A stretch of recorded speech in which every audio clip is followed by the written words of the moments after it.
Dans la prestigieuse salle, elle est apparue, une fleur nouée dans les cheveux. Chère madame, nous vous attendions depuis si longtemps.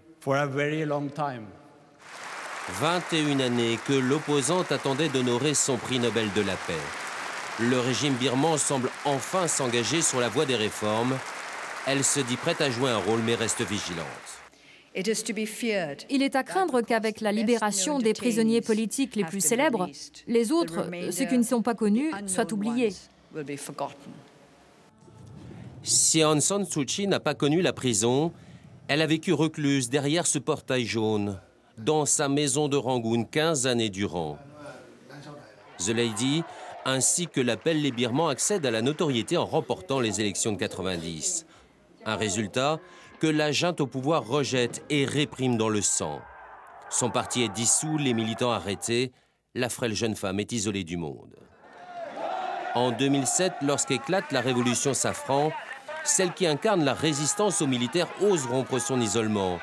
Du haut du portail de sa maison, le visage en larmes, elle encourage la foule. Mais une fois de plus, la révolte des Birmans est matée dans le sang. Coup de théâtre l'an dernier, l'armée rompt avec des décennies de brutalité et s'engage dans des réformes.